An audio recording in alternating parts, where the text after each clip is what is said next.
This Torah portion is called Chukat, and it means a commandment from God that we don't necessarily understand why He's given the command. And the idea behind it is like a marriage partner. If a marriage partner was to say to you, okay, I want you to do this, and you didn't question why they wanted you to do it at all, it didn't come into your head to do it, you just did it automatically because you knew that they were telling you to do it for a good reason. You'd already know that. So the idea behind it is that we just have trust in God, basically. Now, Abraham was said to keep the Chukat with God.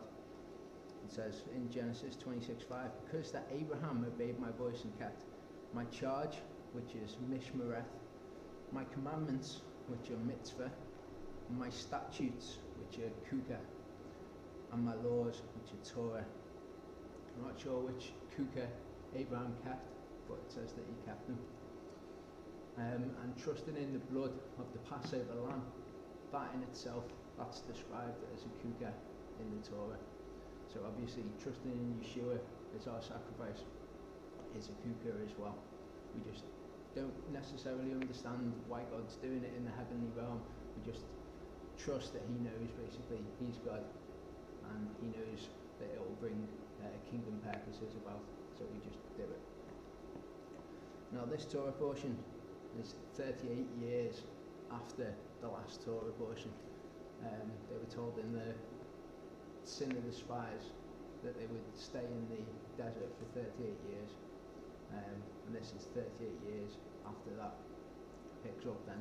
Doesn't say that it's that amount of time afterwards, but they've been living in the wilderness for that long, and they've been just in the desert, basically. They've been as an ineffective group of people because they were under punishment from God, which is like where the house of Israel have been for the past 2,700 odd years. They've been in a position where they're ineffective. They don't really affect the people around them, and they're mocked by the people around them.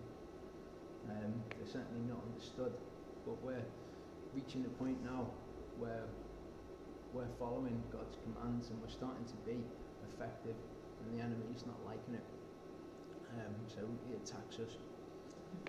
Now this sacrifice is called, it's the red heifer, or the Parah Adumah, and it's unique for a number of reasons. Obviously we know that all of the sacrifices in the Torah point forward to Yeshua, but this is the only one that King Solomon couldn't fathom while it was there. According to the Midrash, it's the only one that he couldn't work out while it was there, including the bronze serpent, which is a bit of an odd one in itself. It's also in this portion, but the red heifer was the one that he couldn't work out why it was there, but he would obey it, obviously, just out of trust. It's also, this sacrifice wasn't to be used for profane purposes. It wasn't to have a yoke put on it. So it's a red heifer, which is a red cow, and it's not to have done any work, not to be used for any profane purposes in 3 years while it's sanctified, while they check it out, basically. Now, unlike all the other sacrifices, this one had to happen outside of the camp as well. You know, that Yeshua was executed outside of the camp. All the other sacrifices had to take place on the altar, but just this one had to take place directly opposite the temple, or directly opposite the tent of meeting as it was at the time when the law was given. And that happened in front of Eleazar, who was Aaron's son. When the law was given, he was Aaron's son, and he was the next in line to become the high priest.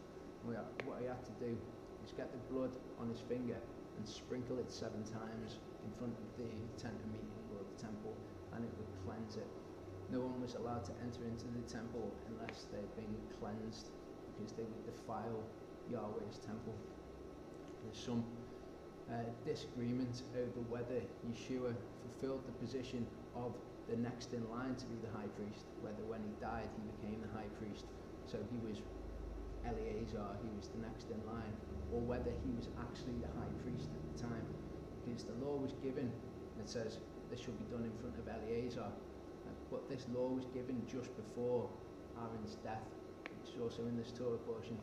So there's some disagreement over whether the law was applied by Eleazar as the next in line, as the high priest when the law was applied. So whether Yeshua was the high priest, because there was tradition that the high priest had to make this sacrifice, and he had to stand gazing into the temple, and he had to be able to see into the Holy of Holies as well. The scripture tells us that when Yeshua was dying, there was a great earthquake, and the veil was rent. So from where he was sacrificed, he would have been able to see into the Holy of Holies. And the historical records show that there was a rock on top of where the veil was. And when there was an earthquake, that rock fell, rent the veil, and it also, when the rock landed, it blasted open the doors of the temple. So from where Yeshua was, he would have been able to see into the temple, and he would have been able to see the veil being rent as well. Now this sacrifice was to cleanse people basically from their uncleanness, and the word for uncleanness that's used is nidar, and it means separated. And it's used in Zechariah 13:1. This is a messianic prophecy, so obviously it's talking about Yeshua, and it says, "On that day there shall be a fountain opened for the house of David and the inhabitants of Jerusalem, to cleanse them from their sin and nidar, uncleanness." And it's actually referring to menstrual impurity in particular. That's what the word talks about. And there's elements of the sacrifice as well that have to be used during the sacrifice. There's cedar wood, hyssop, and crimson yarn, and they were the same things that had to be used during the cleansing from Surat. So this was to do with uncleanness. Uncleanness itself is to do with the effects of sin, to do with the fact that we live in a world where sin has corrupted it. Death is a part of it. So anyone that came into contact with a corpse, a corpse is the ultimate manifestation of death, the consequences of sin. So anyone that came into contact with a corpse had to be cleansed by this sacrifice. So anyone that came into contact with sin had to be cleansed by this sacrifice. So it was pointing forward to Yeshua, who would obviously cleanse us from our sins. Now this was a unique sacrifice for a few different reasons. It was the only sacrifice that specifically required an animal of a particular colour. The animal itself was really rare. Maimonides records that until the destruction of the temple, there was only 9 that were sacrificed. Moses sacrificed 1, Ezra sacrificed another, and sanctified the temple when the house of Judah returned into the land and they were allowed to build the temple again. And according to Maimonides, there were 7 more that were prepared until the destruction of the temple. And Yeshua was actually the 10th one. Maimonides doesn't recognise him because he's not messianic, but he was the 10th one to be sacrificed. It's the only sacrifice where the ritual was to be carried out outside of the camp, and the blood applications of the sacrifice had to be done by Eleazar, whether he was fulfilling the role of the one in line to be high priest, or whether he was fulfilling the position of the high priest. And one that convinces me, sways me towards the fact that Yeshua was the high priest at the time. It contaminates the priest who is giving the sacrifice, but it makes the person who is being cleansed clean. And that's obviously the position that Yeshua was in. He became sin for us. He became unclean so that we could be cleaned. And in 2 Corinthians 5 verse 21 it says, "For he hath made him to be sin for us, who knew no sin, that we might be made the righteousness of God in him." So it's as if Yeshua became red from head to foot, like the red heifer. He became entirely sin, but at the same time he was entirely blemishless as well. He was entirely sinless. One of the requirements for the red heifer is that he was entirely blemishless. He was perfect, basically. So it's a perfect picture of Yeshua. He was the embodiment of sin for us, and yet he was blemishless. It was also the only sacrifice where the ashes were preserved. All of the rest of the sacrifices required for the ashes to be taken outside of the camp and for them to be disposed of there. The requirement for this sacrifice was that they were kept in a clean place for 3 days. So Yeshua was sacrificed outside of the camp. He was without sin or defect. He made himself sin for us. He made himself unclean, and his sprinkling makes us clean. And the water of separation that was created by his sacrifice is what we are sprinkled with. It says in Hebrews 10:22, "Let us draw near with a true heart, in full assurance of faith, having our hearts sprinkled from an evil conscience and our bodies washed with pure water." And this is the water that it's talking about. During the red heifer sacrifice, to make the waters of separation, to cleanse those that wanted to enter into the temple or those that had contact with someone who was dead. And Yeshua's waters of separation for what we're cleansed with. I'll start reading. In Numbers 19, verse 1, starting says, Yahweh spoke to Moses and Aaron, saying, "This is the ritual law that Yahweh has commanded.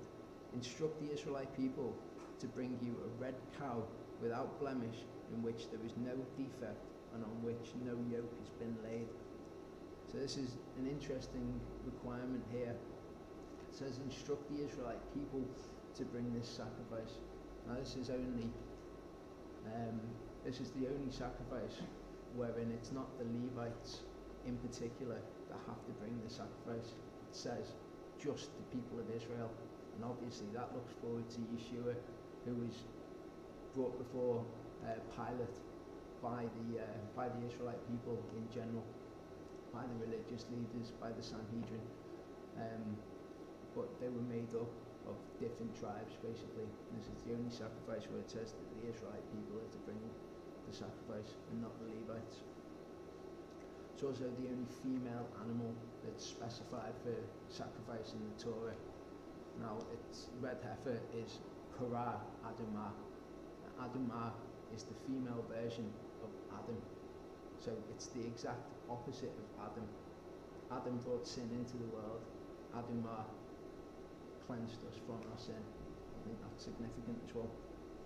Verse 3 says, "You shall give it to Eleazar the priest. It shall be taken outside the camp and slaughtered in his presence. Eleazar the priest shall take some of its blood with his finger and sprinkle it 7 times directly in front of the tent of meeting." So that's important. There's 2 spots that are said to be the crucifixion site. It's what the Catholics think, which is based on Constantine's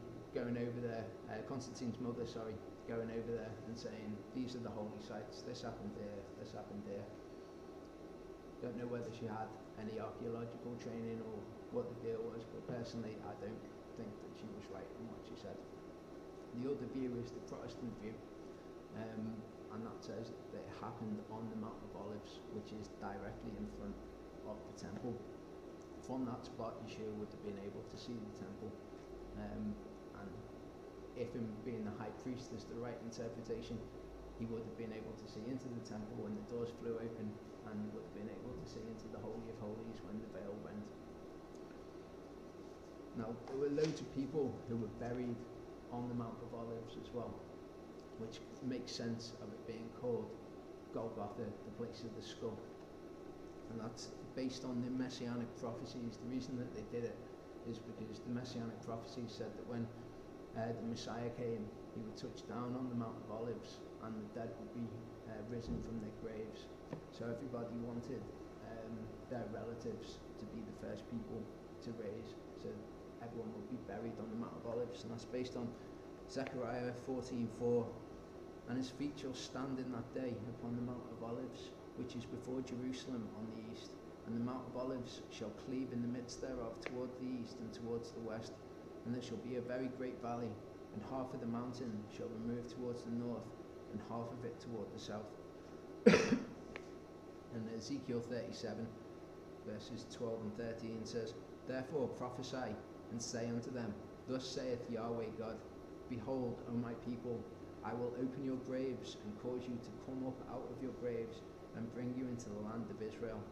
And ye shall know that I am Yahweh, when I have opened your graves, O my people, and brought you up out of your graves. Now we know now that this is to do with the second coming of the Messiah, but that's not something that was widely understood in Judaism at the time. So they just thought this is what's going to happen when the Messiah comes. So they buried all of their dead there, which kind of creates a bit of a catch-22. How could the sacrifice to cleanse people from such things as walking on graves, how could that be done on top of a load of graves? First, it doesn't make sense.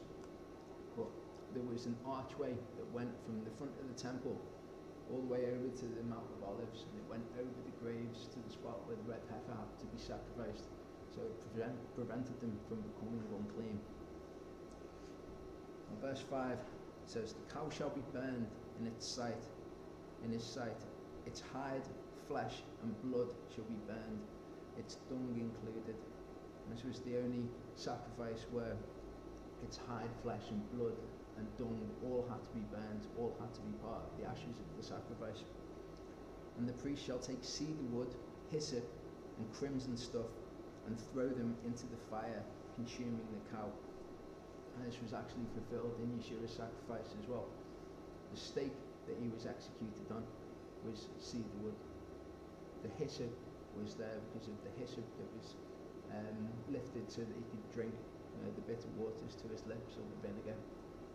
And the crimson stuff was fulfilled in his blood that was spilled for us. So all of the elements were just a foreshadowing of Yeshua's sacrifice. Verse 7 says, The priest shall wash his garments and bathe his body in water. After that the priest may re-enter the camp, but he shall be unclean until evening.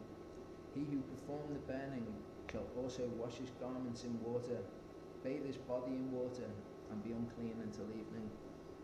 So Yeshua was the priest, or the high priest, that offered the sacrifice.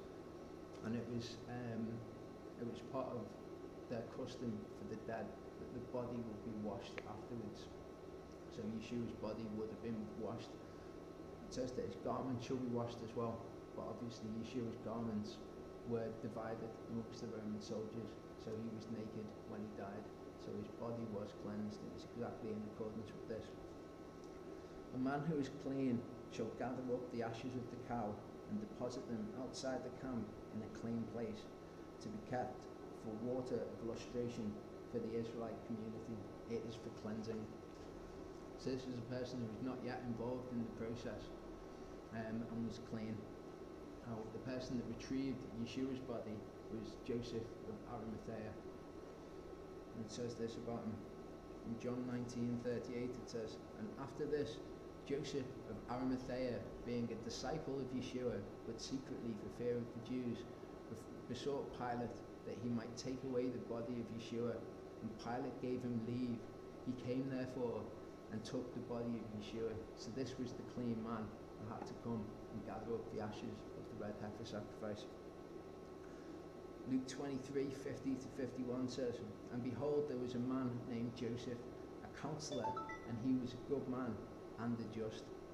The same had not consented to the counsel and deed of them. He was of Arimathea, a city of the Jews, who also waited for the kingdom of God. So it says here that he did not consent to the counsel and deed of them, and that's because he was actually a member of the Sanhedrin who said that Yeshua was to be killed, but he didn't agree with it. So he was clean before God, and he was actually a disciple of Yeshua as well. Now the tomb itself had to be a clean place. There couldn't have been anyone laid to rest there already, otherwise it would have been defiled and it wouldn't have met the requirements for this. And this is what it says about the tomb. John 19:41-42. Now in the place where he was crucified there was a garden. So this is outside of the walls of the city. There was a garden there. And in the garden a new sepulchre, wherein was never man yet laid. There laid they Yeshua, therefore, because of the Jews' preparation day, for the sepulchre was nigh at hand. So this was a clean place where no one had been laid to rest, and it was outside of the city, which is a requirement. Verse 10 says, "He who gathers up the ashes of the cow shall also wash his clothes and be unclean until evening. This shall be a permanent law for the Israelites and for the strangers who reside among you." And Joseph of Arimathea would have gone through this process because he was touching the dead body, so he would have been unclean anyway. Now, people ask, why ash? Why is it that this is what represented Yeshua? Ash is the final state that the body will be in. It can't be corrupted. It can't decompose. It says in Psalm 16:10, "For thou wilt not leave my soul in Sheol, neither wilt thou suffer thine Holy One to see corruption." And obviously Yeshua didn't decompose in the tomb. So the ashes are a picture of this. Ashes can't decompose. Yeshua couldn't decompose. Yet it was his body that was sacrificed. Now if a man was unclean, he would defile the temple if he entered into it. And the ashes of the red heifer had to be used to cleanse him. Now, we are the temple of the Holy Spirit. So in order to become the temple, we have to be cleaned by Yeshua's sacrifice. Otherwise, we defile that temple. There was a tradition as well that the red heifer had to be bought with temple money. Now, it doesn't say that in the Torah, but Yeshua, funnily enough, was bought with temple money. He was bought with the money that was used to pay Judas, which came from the temple treasury. The red heifer made the people clean while becoming unclean, and the red heifer's remains were kept in a clean place for 3 days as well, which obviously Yeshua was in the tomb for 3 days. Verse 11 says, "He who touches the corpse of any human being shall be unclean for 7 days. He shall cleanse himself with it on the 3rd day and on the 7th day, and then be clean. If he fails to cleanse himself on the 3rd and 7th days, he shall not be clean." Now there's some debate about the 3rd and 7th day as well. People say that Yeshua was raised on the 3rd day and he will come back to reign on the 7th day. In God's eyes, 1,000 days is 1,000 years to God. But he wasn't raised on the 3rd day because he was in the tomb for 3 days. So he was actually raised on the 4th day. People say that his ministry was on the 3rd day. So his first ministry was on the 3rd day, and then when he comes back, it'll be the 7th day. But if you actually work it out, his ministry was on the 4th day, and it was at the end of the 4th day as well. So that's not right.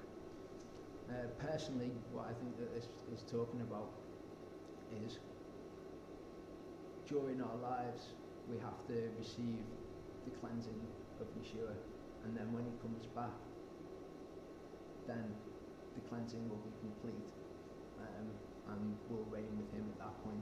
It's not until he comes back on the 7th day. So the 3rd day is just representative of the middle or partway through our lives. That's when we're cleansed. Verse 13 says, "Whoever touches a corpse, the body of a person who has died, and does not cleanse himself, defiles Yahweh's tabernacle. That person shall be cut off from Israel, since the water of lustration was not dashed on him. He remains unclean, his uncleanness is still upon him." And defiling the temple was a serious matter. It meant that Yahweh wouldn't dwell there anymore. In Ezekiel chapters 1 to 11 actually details an account of when this happened. Verse 14 says, "This is the ritual. When a person dies in a tent, whoever enters the tent and whoever is in the tent shall be unclean 7 days. And every open vessel with no lid fastened down shall be unclean. And in the open, anyone who touches a person who was killed or who died naturally, or human bone, or a grave shall be unclean 7 days." That's the reason why churches shouldn't have graveyards around them, because it's making the people who go in to Yahweh's sanctuary, it's making them all unclean when they cross over the graves. 17 says, "Some of the ashes from the fire of cleansing shall be taken for the unclean person, and fresh water shall be added to them in a vessel. The person who is clean shall take hyssop, dip it in the water, and sprinkle on the tent, and on all the vessels and people who were there. or on him who touched the bones, or the person who was killed, or died naturally, or the grave. The clean person shall sprinkle it upon the unclean person on the third day and on the seventh day, thus cleansing him by the seventh day. He shall then wash his clothes and bathe in water, and at nightfall he shall be clean. So they had to mikveh themselves. After they were sprinkled on the third and seventh day, they had the mikveh or baptism, and that was when they were declared clean that night. Verse 20 says, if anyone who has become unclean fails to cleanse himself, that person shall be cut off from the congregation, for he has defiled Yahweh's sanctuary. The water of lustration was not dashed on him, he is unclean. That shall be for them a law for all time. Further, he who sprinkled the water of lustration shall wash his clothes, and whoever touches the water of lustration shall be unclean until evening. Whatever that unclean person touches shall be unclean, and the person who touches him shall be unclean until evening. So this is why we have to accept Yeshua's sacrifice. We have to be clean to enter into the temple of Yahweh. Now, the next bit covers Miriam's death and the water stopping flowing. And there was a Jewish tradition that the water came from the well of Miriam. When Moses struck the rock the first time when they were at Mount Sinai, that rock actually followed them through the desert, rolled along behind the Israelites, or that it appeared in the camp where they camped. There's several different schools of thought on it, but to me, the Torah doesn't tell us. We don't need to know.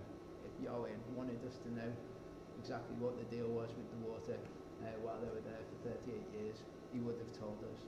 But the whole idea of this portion is Hukkat, to trust and obey regardless of whether or not you actually understand. In Numbers 20 it starts off and says, the Israelites arrived in a body at the wilderness of Zin on the first new moon, and the people stayed at Kadesh. Miriam died there and was buried there. That's all it says about Miriam's death, just that she died there and she was buried there. It says that Yahweh is no respecter of persons, which is evident from this. But the very next verse says, the community was without water, and they joined against Moses and Aaron. So there does seem to be some kind of link between her death and the water stopping. It's certainly implied there. Verse 3 says, the people quarrelled with Moses, saying, if only we had perished when our brothers perished at the instance of Yahweh. Bear in mind, this is the next generation. This isn't the generation that we're told that they would die in the wilderness. All of them are dead pretty much. They're about to cross over the Jordan into the promised land. Okay, so they were complaining just as the first generation did. Verse 4 says, why have you brought Yahweh's congregation into this wilderness for us and our beasts to die there? Why did you make us leave Egypt to bring us to this wretched place, a place with no grain or figs or vines or pomegranates? There is not even water to drink. Moses and Aaron. So they've forgotten that Yahweh has been providing water for 38 years, and as soon as it stops, they start complaining, which is typical of these Israelites, and also, really, it's typical of us. Verse 6 says, Moses and Aaron came away from the congregation to the entrance of the tent of meeting and fell on their faces. The presence of Yahweh appeared to them, and Yahweh spoke to Moses, saying, you and your brother Aaron take the rod and assemble the community, and before their very eyes order the rock to yield its water. Thus you shall produce water for them from the rock and provide drink for the congregation and their beasts. Now notice it says, order the rock. Verse 9 says, Moses took the rod from before Yahweh as he had commanded him. Moses and Aaron assembled the congregation in front of the rock, and he said to them, listen, you rebels, shall we get the water for you out of this rock? This was a problem. Yahweh had told them that they're to command the rock, but they went in front of the people and they said, shall we bring water from this rock for you? So they're not giving God the glory. They're not saying, Yahweh's commanded us to speak to this rock and it will give forth water. just said to the people, shall we bring forth water? Now, in verse 11 it says, and Moses raised his hand and struck the rock twice with his rod. Out came copious water, and the community and their beasts drank. So he's disobeyed the commandment of Yahweh here. Yahweh's told him to speak to the rock, and he strikes it. So this ruins the picture that Yahweh was creating of the rock that was struck once for our iniquities, and it brought forth the water. If he did it a second time, the picture is that the rock, Yeshua, has to be stricken a second time for us. So he's ruined the picture that Yahweh is creating here and suggesting that the Messiah has to be struck a second time for us. Verse 12 says, but Yahweh said to Moses and Aaron, because you did not trust me enough to affirm my sanctity in the sight of the Israelite people, therefore you shall not lead this congregation into the land that I have given them. So Moses had been a faithful servant for 40 plus years, and Yahweh says to him at this point, right, okay, you disobeyed me, and this was serious enough to stop you from going into the promised land. And he says that the only people who would enter into the promised land were Joshua and Caleb. I'm pretty sure when Moses heard him say that, he must have thought, and me, definitely me as well. He's not said me because it's that obvious that I'm going to go into the promised land as well, that he's just not mentioned it. I'm sure it must have played on his mind all of this time. Why did Yahweh not say that I'd go into the promised land, just Joshua and Caleb? But verse 13 says, those are the waters of Meribah, meaning that the Israelites quarreled with Yahweh, through which he affirmed his sanctity. So to see what Meribah meant, go to Exodus 17:7. And he called the name of the place Massa and Meribah, because of the chiding of the children of Israel, and because they tempted Yahweh, saying, is Yahweh among us or not? And Psalm 95 verse 8 says, harden not your heart as in the provocation, as in the day of temptation in the wilderness, talking about this event. Now it says that they strove with Yahweh, and at this point they're just striving with Moses, because Moses is Yahweh's chosen leader. Because they strove with him, it's seen as them striving with Yahweh. So the first time that the rock was struck was in the wilderness. It's the physical rock that brought forth water, and that was just as they arrived at Mount Sinai. And as that rock was struck, the written Torah was given. The second time that the rock was struck, the rock was Yeshua, who was struck for us, and the living Torah was given for us. That's the picture that Yahweh is creating. And the written Torah is just a description of the living Torah. There's nothing that Yeshua was or said or did that is in contradiction to the written Torah. It was just the written description of him who was the Word made flesh. After this, Moses sent a delegation to the king of Edom, and he asked if it was okay basically for them to pass through the land. Edom was the descendants of Esau, and they said, no, it's not okay for you to pass through the land, you're going to have to turn back. They went out in force against them, and the Israelites decided, right, okay, what we're going to do is just turn back. It shows that Yahweh's first response isn't war. He doesn't say, right, okay, they're getting in your way, crush them, I'll give you the victory. Yahweh doesn't say anything, and they turn around and go back. And they arrive at Mount Hor, which is where Aaron died. And Yahweh tells Moses to gather the congregation, tell them that Aaron's going to die, and take Aaron and Eleazar up to the top of the mountain, and take Aaron's garments and put them on Eleazar and make him the high priest. Verse 14 says, from Kadesh, Moses sent messengers to the king of Edom. Thus says your brother Israel, you know all the hardships that have befallen us. So he says here, thus says your brother Israel, your brother Jacob, who was Esau's brother. So they knew about the descendancy. Now, a possible reason for them being upset with Israel was because they thought that that was their right to be God's people. That Jacob had basically stolen it off them. They were dwelling in the land, quite successful, but they were jealous of Jacob and his nation. Verse 15 says, that our ancestors went down to Egypt, that we dwelt in Egypt a long time, and that the Egyptians dealt harshly with us and our ancestors. We cried to Yahweh, and he heard our plea, and he sent a messenger who freed us from Egypt. Now we are in Kadesh, the town on the border of your territory. Allow us then to cross your country. We will not pass through fields or vineyards, and we will not drink water from wells. We will follow the king's highway, turning off neither to the right nor to the left until we have crossed your territory. But Edom answered him, you shall not pass through us, else we will go out against you with the sword. We will keep to the beaten track, the Israelites said to them, and if we or our cattle drink your water, we will pay for it. We ask only for passage on foot, it is but a small matter. But they replied, you shall not pass through. And Edom went out against them in heavy force, strongly armed. So Edom would not let Israel cross their territory, and Israel turned away from them. Setting out from Kadesh, the Israelites arrived in a body at Mount Hor. At Mount Hor, on the boundary of the land of Edom, Yahweh said to Moses and Aaron, let Aaron be gathered to his kin. He is not to enter the land that I have assigned to the Israelite people, because you disobeyed my command about the waters of Meribah. So again, only Caleb and Joseph were to enter. Moses and Aaron sinned against Yahweh, and therefore they have to die in the wilderness.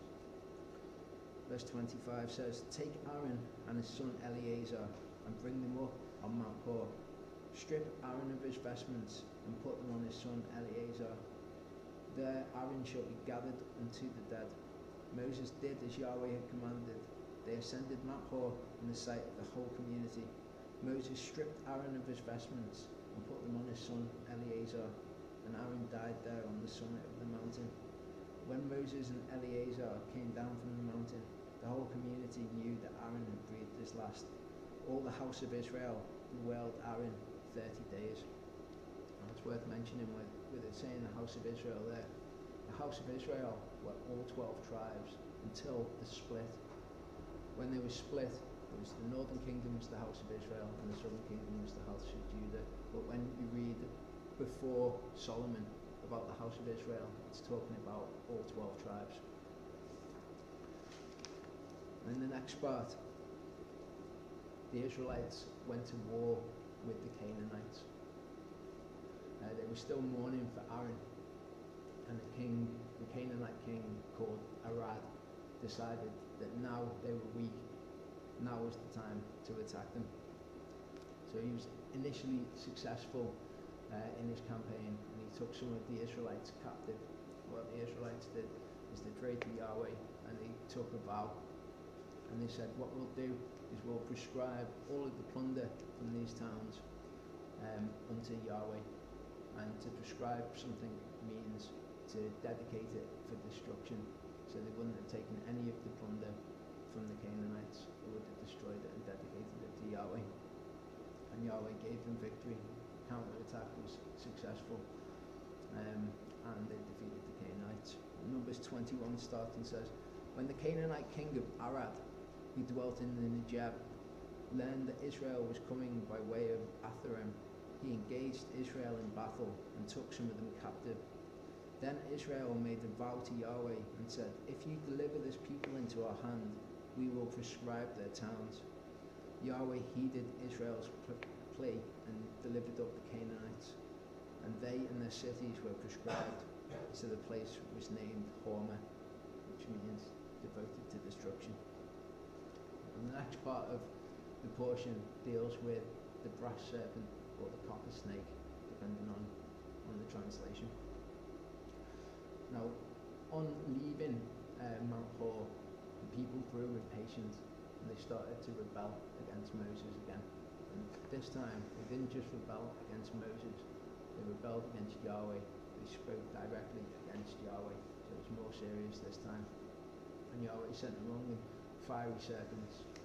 Some of them were bit and died, and they said to Moses, will you intercede on our behalf before Yahweh? And when Moses did this, Yahweh told him to make a figure and to put it on a pole, and that anyone who looked upon the figure would be healed.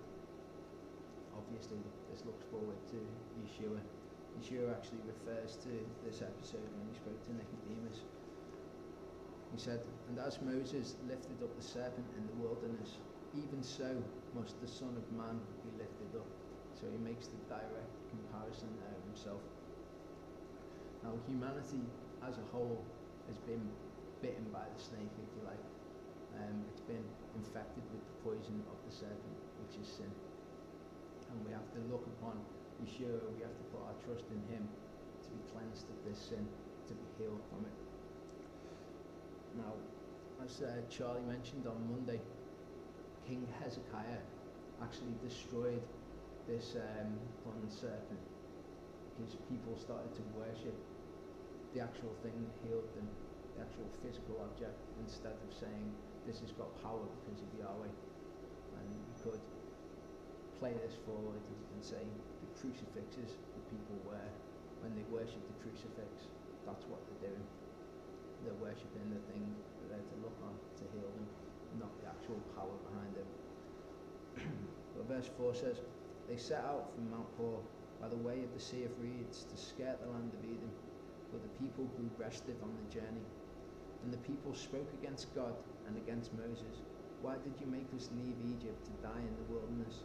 There is no bread and no water, and we have come to load this miserable food.' Yahweh sent seraph serpents against the people. They bit the people, and many of the Israelites died. The people came to Moses and said, 'We sinned by speaking against Yahweh and against you. Intercede with Yahweh to take away the serpents from us.' And Moses interceded for the people. Then Yahweh said to Moses, 'Make a seraph figure and mount it on a standard, and if anyone who is bitten looks at it, he shall recover.'" So the Torah actually records that Yahweh told Moses to make a seraph figure. Now he made a bronze serpent, it says in the next verse.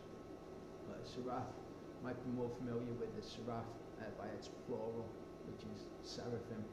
And they're the angels that are in the throne room of God.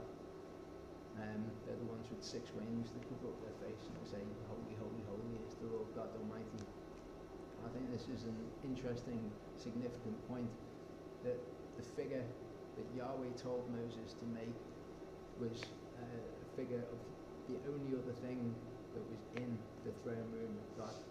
Like Yeshua is sat on the right hand of Yahweh in his throne room.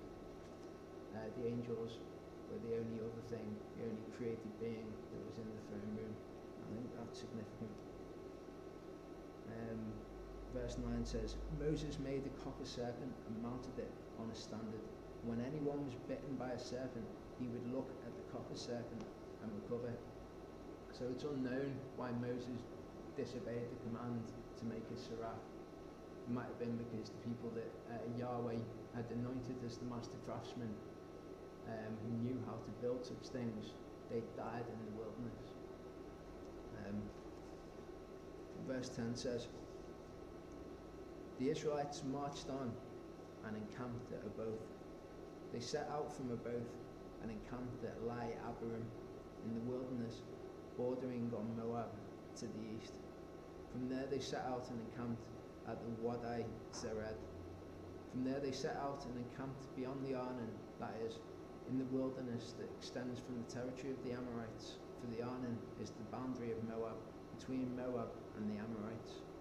Therefore the book of the wars of Yahweh speaks of the Wahab in Suphah and the Wadis, the Arnon, with tributary Wadis stretched out along the country of Ar, hugging the territory of Moab." So the Wadis are like rivers. "And from there to Beer, which is the wall where Yahweh said to Moses, 'Assemble the people that I may give them water.'" Beer means well. Verse 17 says, "Then Israel sang this song, 'Spring up, O well, sing to it. The well which the chieftains dug, which the nobles of the people started with maces, with their own staffs, and from Midbard to Mattanah, and from Mattanah to Nahaliel, and from Nahaliel to Bamoth, and from Bamoth to the valley that is in the country of Moab, and the peak of Pisgah, overlooking the wasteland. Okay, so at this point in the narrative, they encounter King Sihon. Now King Sihon decides to attack them. They actually ask him for permission to go through his land, and he says, no, you can't go through my land, and you know what, I'm going to form up against you and attack you. Which is like us as Israelites today. We just want to go about and live in the way that Yahweh has instructed us to live. We just want to go about the business. But we get attacked when we're doing nothing wrong. We get attacked just for living by Yahweh's word. Primarily at the moment, things like homosexual marriage. We are against homosexual marriage, and yet people don't accept that that's our stance. They want to attack us for it, and all that we want to do is go on about our business, not affecting anyone else, but living by the word of Yahweh.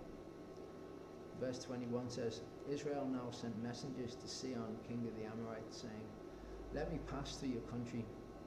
We will not turn off into fields or vineyards, and we will not drink water from wells.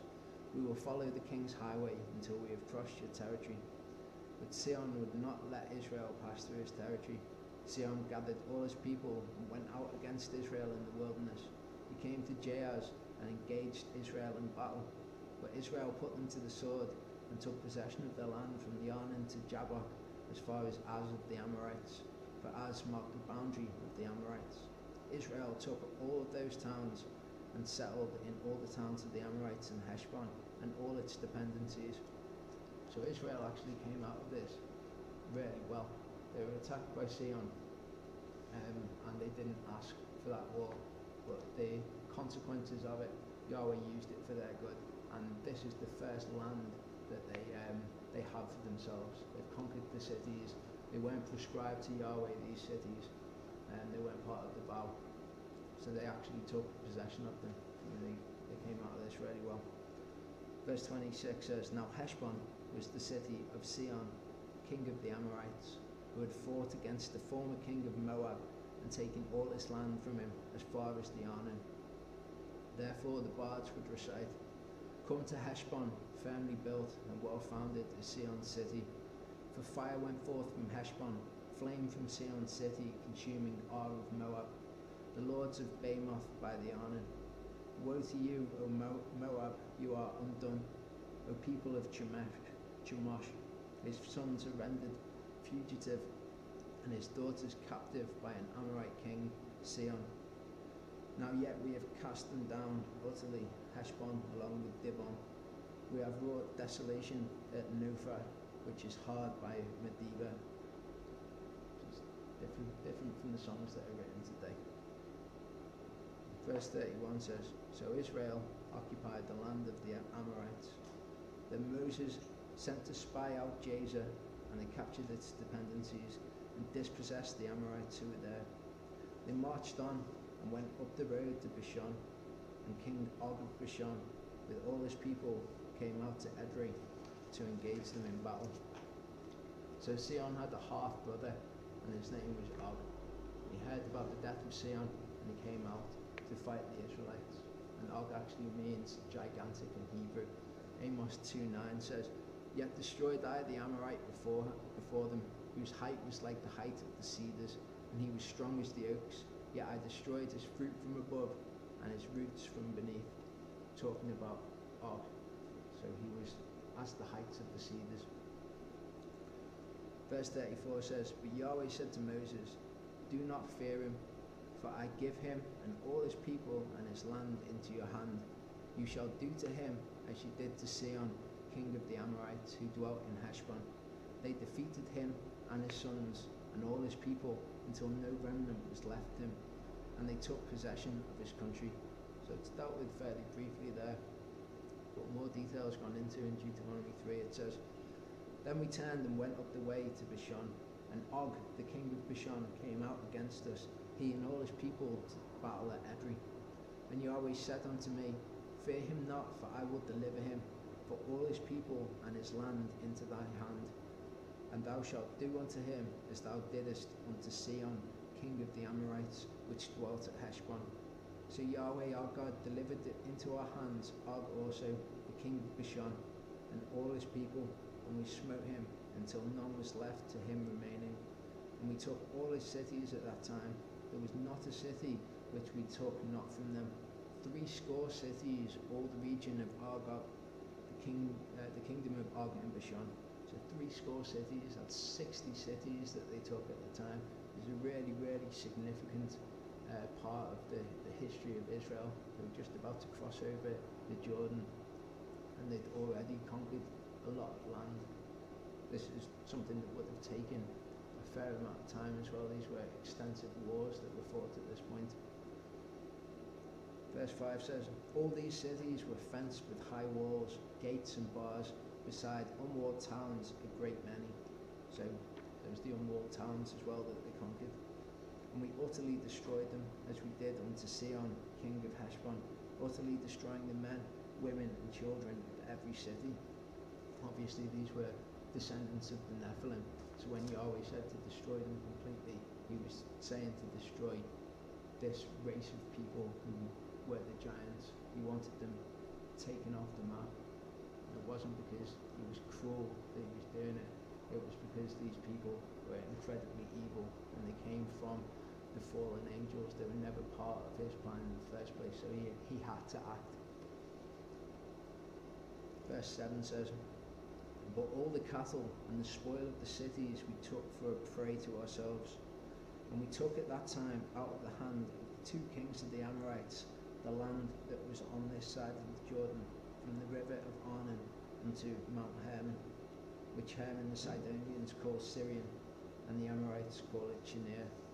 All the cities of the plain, and all Gilead, and all Bashan, unto Salchah and Edrei, cities of the kingdom of Og in Bashan. For only Og, king of Bashan, remained of the remnant of giants. Behold, his bedstead was a bedstead of iron. Is it not in Rabbith of the children of Ammon? So that's where they took it to. 9 cubits was the length thereof, and 4 cubits the breadth of it, after the cubit of a man. So he was a big guy. And after these 2 wars were fought, they were ready to cross over the Jordan into Jericho. Verse 1 of Numbers 22 says, the Israelites then marched on and encamped in the steppes of Moab, which is where Lot's descendants lived, across the Jordan from Jericho. Charlie will detail what happened at Jericho.